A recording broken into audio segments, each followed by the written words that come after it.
با قلمو به صورت دورانی و عمود حرکت میدم سایه ها رو به سمت بالا تا فاصله بین ابرو و چشم کاملا سایه بخوره. زاویه دوربین رو تغییر میدم ببینید بهتر و به این شکل به سمت بالا میچرخونم. قلموم تمیزه، تیرگی زیادی روش نداره که بخواد کارم رو لک بکنه. با پهنای مداد کنته سافت اینجوری کم کم میام به سمت بالا سایه میزنم به سمت بالا. اصلا مداد رو فشار نمیدم که کارم رو خراب نکنه، خیلی آروم بدون فشار. اون اندازه‌ای که کاغذ به اون پودر زغال احتیاج داره رو بر میداره و تیرگی زیادی رو نمیده به ما. یه سایه نرم و لطیف. همچنین به سمت پایین هم یه کوچولو سایه زدم. حالا با قلموی سایز بزرگ، سایز 20 هست، هم قلموی پارس آرتیست، به سمت بالا سایه ها رو محوشون میکنم. خیلی آروم نرم بدون فشار.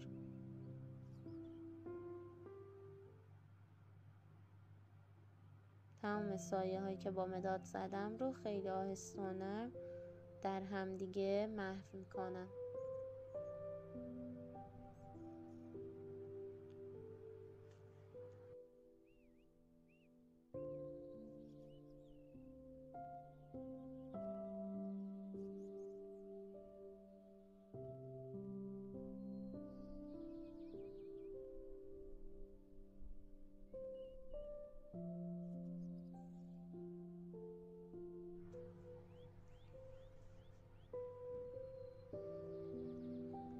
به این شکل.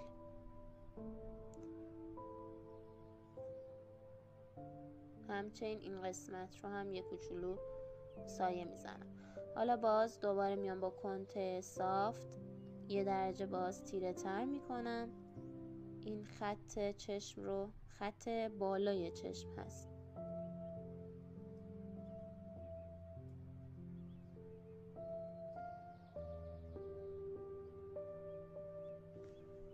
و با قلمو محوش میکنم به سمت بالا.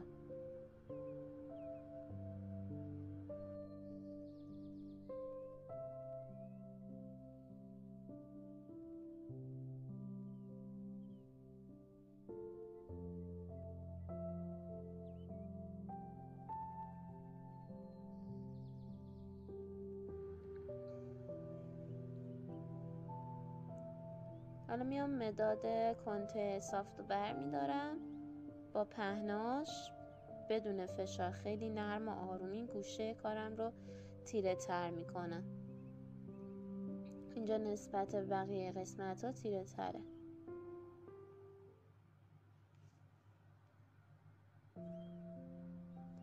سعی میکنم با مداد سایه یک دستی رو ایجاد کنم.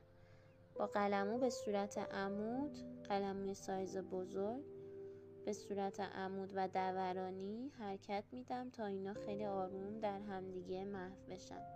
نیاز به صبر و حوصله یه مقدار زیادتری داره.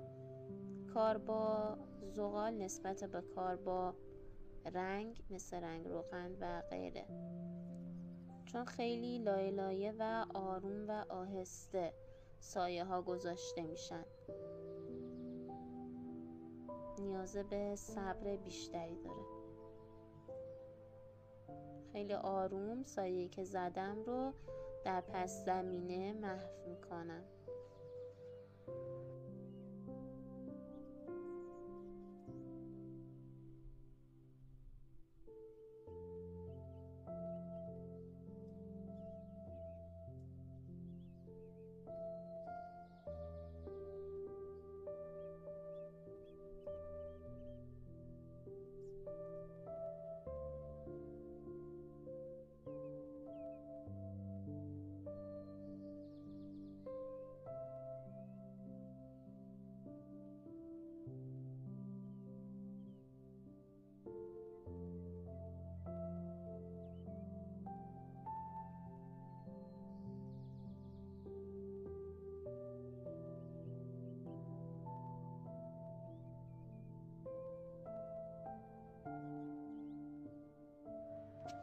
حالا با مداد کنته صاف میام این گوشه سمت چپ روی مقداری سایه میزنم و با قلمو در جهت و فرم خودش محو میکنم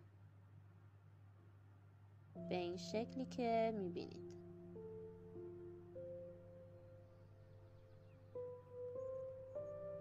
خیلی نرم و آروم در هم دیگه محو میشن سایه ها.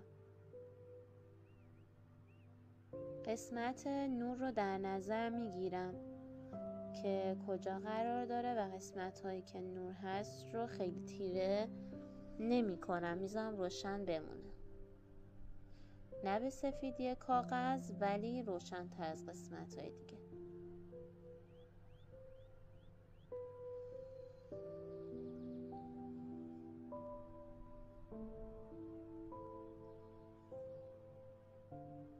که با انگشتم در هم دیگه محوشون میکنم.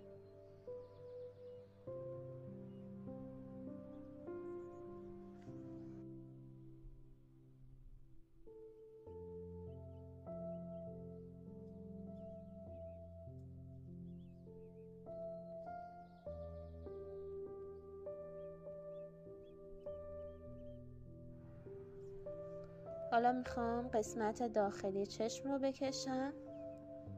خطش رو مشخص میکنم که کجا قرار داره.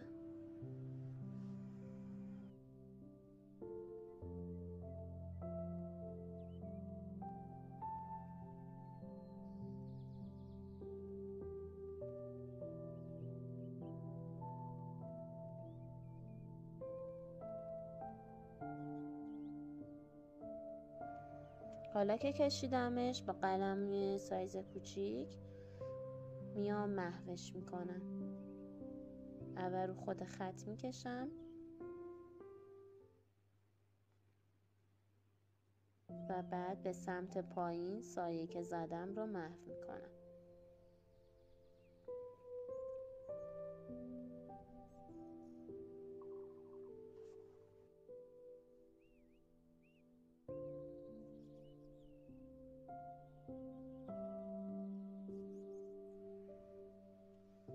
با مدادم یکم بیشتر این قسمت ها رو سایه میزنم. دید اینجا رو چی به سمت بالای چشم اومده روشن تر شده.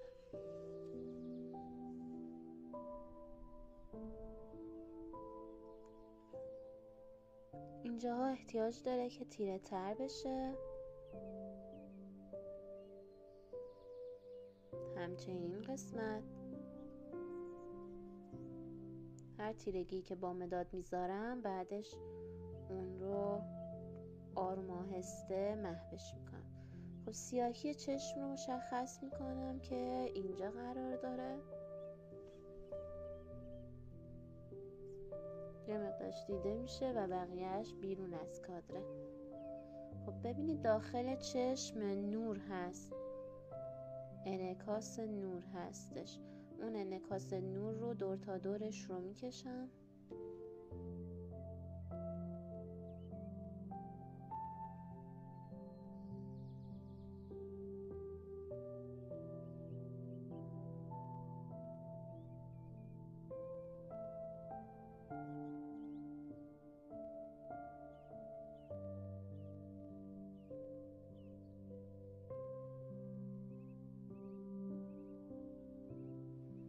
همراه با خطهایی که توش هست. این خطهایی که داخل این قسمت نور هست در واقع اون سایه موجه ها هست، انعکاس موجه ها هستش که توی چشم افتاده. با کنته سافت با فشار دست کاملا این قسمت ها رو تیره تیره میکنم.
و بعد با قلمو سایه که زدم رو محو میکنم.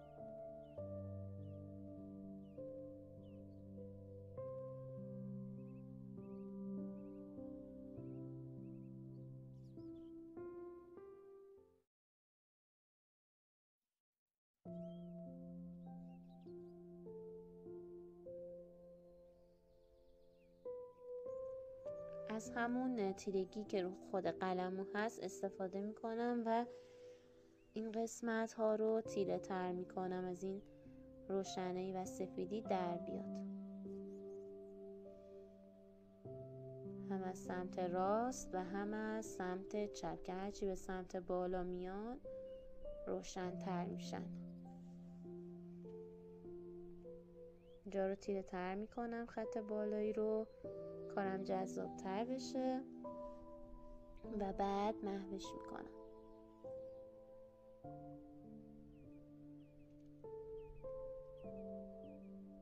حالا با اون محوگان کاغذی که ساخته بودم این خطوط توی این نور چشم رو مشخص میکنم. یه مقدار تیره تر هستن.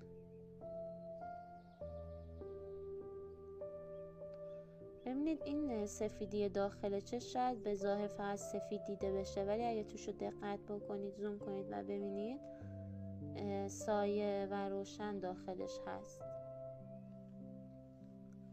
اون سایه روشن ها رو میذارم.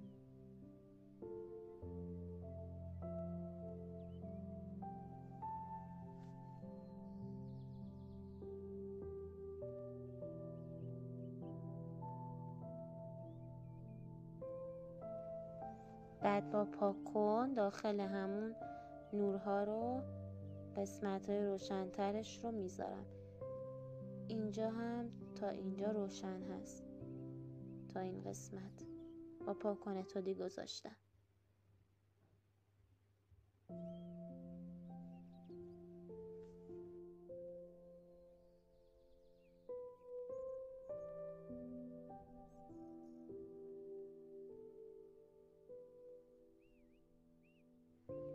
حالا میخوام موجه هاش رو بکشم. برای کشیدن موجه هم از خطوط دو سر نازک استفاده میشه. از روی این قسمت پلک اومده به سمت بالا.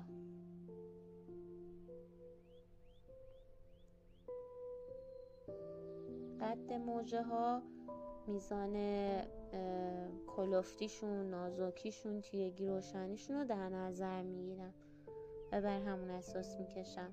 پایینشون اصولا کلفتر هست چون چند تا تار مو کنار هم دیگه هستن. هرچی به سمت بالا میان نازک میشن. مداد رو رها میکنم تا سرشون نازک بشه.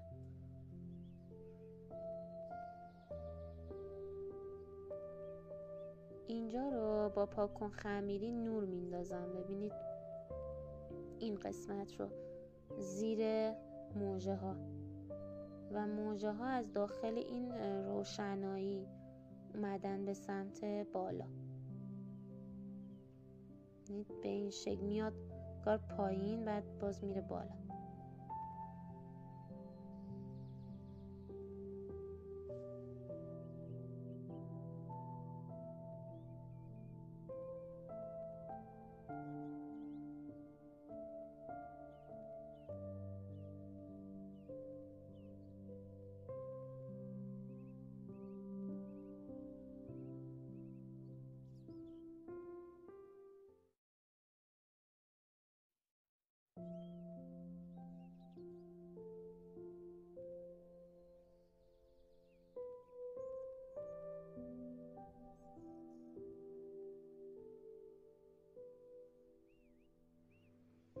موجه ها رو اگر دقت بکنید یه مقدار نامنظم هستن.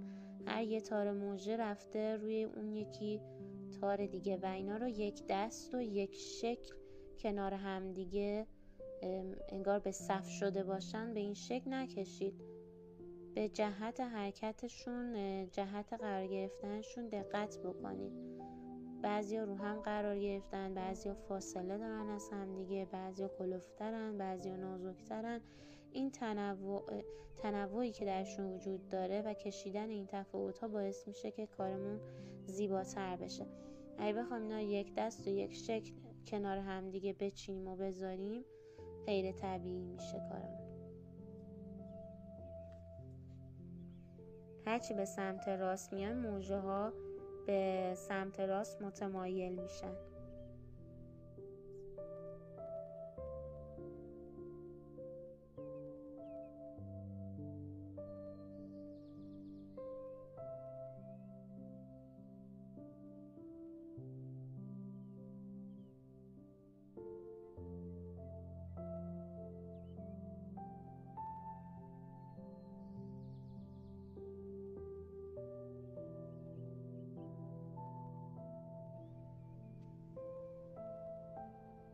به این شکل.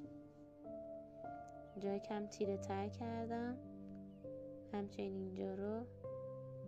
حالا با همون کنته‌ای که دستم هست که کنته هارد هست، میام تیره تر میکنم قسمت بالا رو و بعد با قلموی سایز بزرگ به سمت بالا سایه رو میکشم تا فاصله بین چشم و ابرو تیره تر بشه.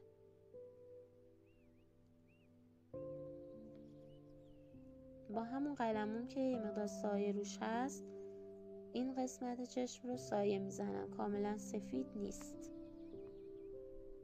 صورت دورانی به این شکل.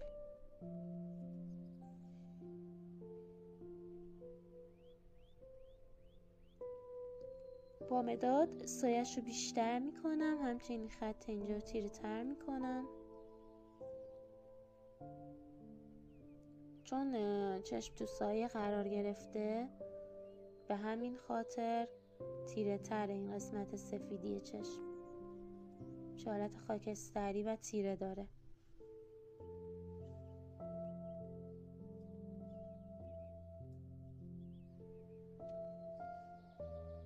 و همین قلمو که دستم هست باهاش این قسمت های خیلی سفید رو هم سایه میزنم، از اون خیلی سفیدش یکم در بیاد.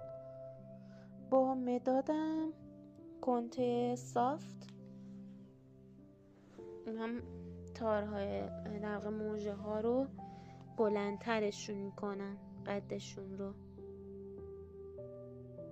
به همین شکلی که میبینید به سمت بالا میکشم تا قدشون بلندتر بشه.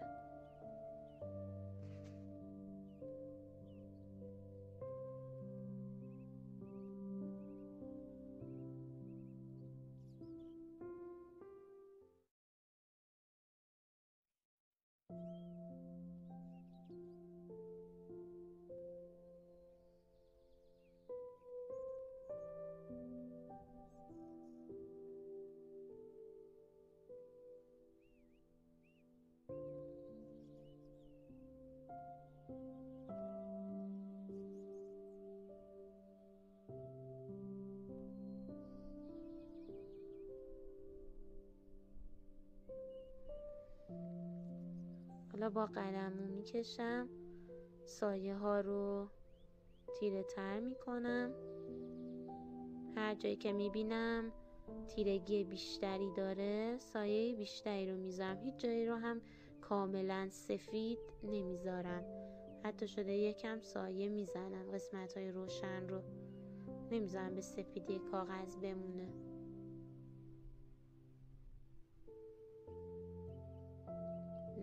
یه نکته هم هستش که نگفتم، این که دارم روی مقوا میکشم، روی مقوای فابیانو LR 220 گرم که اومدم برشش دادم و روش دارم این تر رو میکشم. با پاکن لابلای ابروها نور میذارم، میگیرم روی کاغذ و میکشم. این بالای کم باید روشن‌تر باشه. به این شکل میکشم، میام داخل تارهای ابرو، به سمت پایین حرکت میدم پاکن رو. اینجاها هم به صورت ضربه‌ای یه سری نورهای ریزی رو میذارن لابلای همون تیرگی هایی که گذاشته بودن. خب دیگه اینجا کار من به اتمام میرسه. شما تو خونه فرصت بیشتری دارید، بیشتر روی کارتون میتونید وقت بذارید.